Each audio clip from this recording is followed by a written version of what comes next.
Selamat malam teman-teman sekalian. Pada kesempatan ini kita akan berbicara mengenai mistik dan politik. Jadi berfilsafat juga harus melihat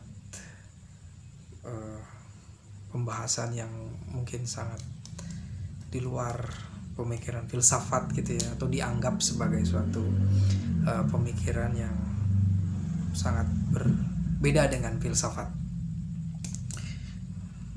Ada kalau politik ada filsafat politik, tapi kalau mistik, meskipun mistik itu sesuatu yang disebut dengan gnosis juga ya, bagian dari gnosis juga. Kita akan membahas sedikit. Mistik itu tentu saja adalah dimensi batin ya.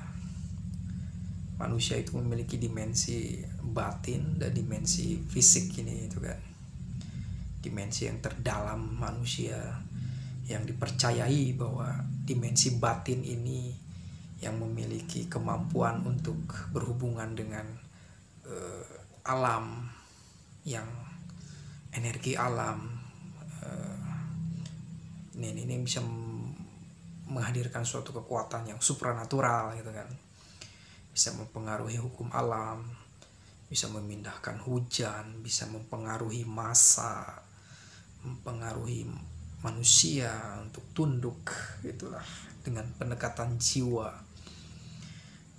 yang mengalami suatu keadaan mistik gitu ya.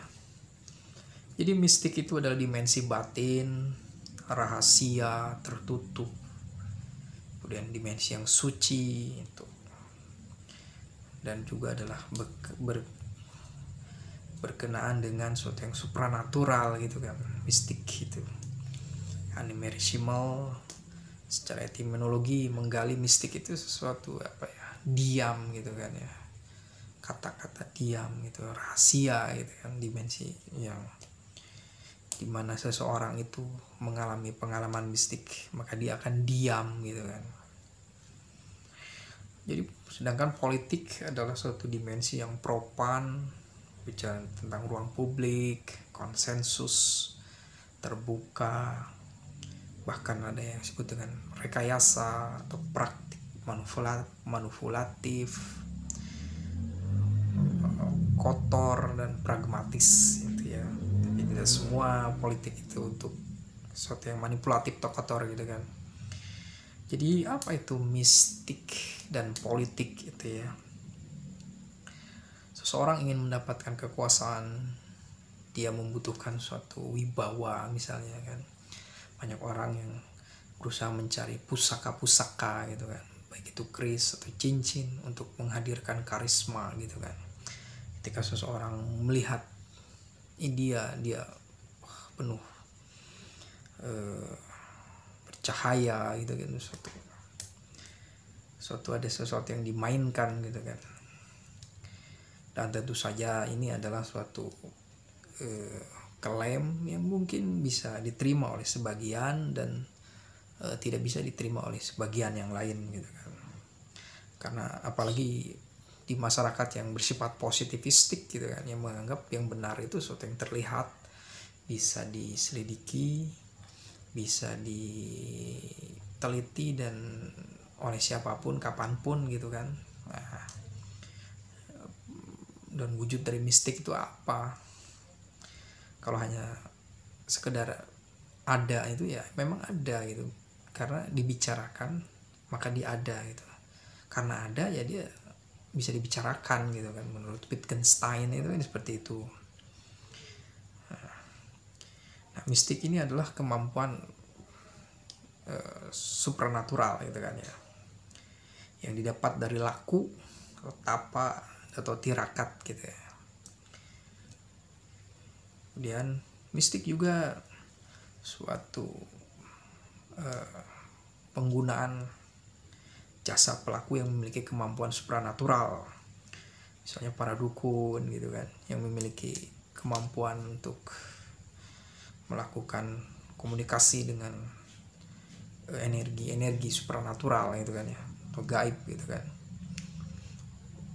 Fungsi dukun gitu kan misalnya untuk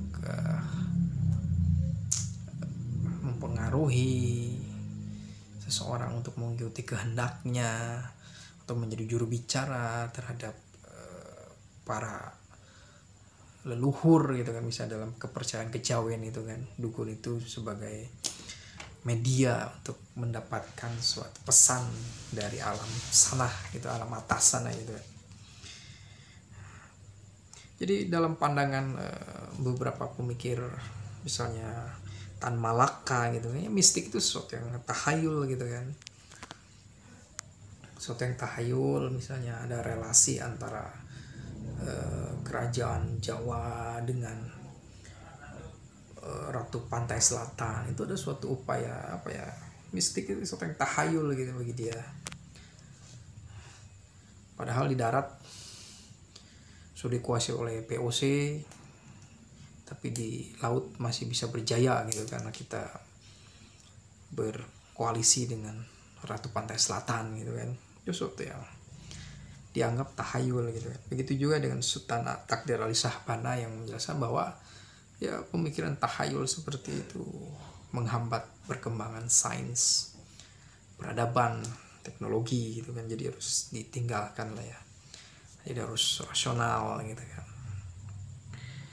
Di dalam tradisi kebudayaan kita, mistik itu yang lebih awal gitu kan ya, tentu saja bangsa kita ini bangsa yang religius, yaitu homo religius menurut Mircea Eliade gitu kan. Satu kategori dari manusia yang memang memiliki kemampuan untuk menghidupkan batinnya, untuk memahami yang sakral gitu kan. Kemudian ada kisah tentang Ki Ageng Pamanahan yang selalu melakukan tirakat pergi ke hutan-hutan untuk ingin segera dijabah keinginannya oleh Tuhan, bahwa keturunannya menjadi orang yang baik di Pulau Jawa atau menjadi penguasa di tanah Jawa gitu kan. Juga ketika peristiwa mistik yang dianggap mistik, yaitu ketika Panembahan Senopati mempunyai inisiatif untuk melawan Jaka Tingkir. Panembahan Senopati pergi ke Laut Selatan, katanya dia bertirakat di sana, lalu mendapatkan bantuan dari Ratu Pantai Selatan untuk bisa menguasai tanah Jawa. Maka dimulailah hadirnya kerajaan Mataram gitu kan.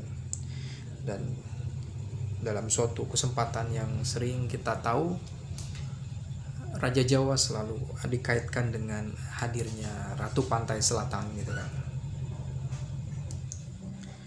Kemudian pemimpin kita pun selalu tidak pernah bebas, selalu dibumbui oleh peristiwa mistik. Misalnya Bung Karno, kemudian Soeharto, dan Gus Dur juga gitu kan. Jadi suatu kemampuan seorang untuk menghubungkan dengan kemauan alam semesta ini gitu kan ya.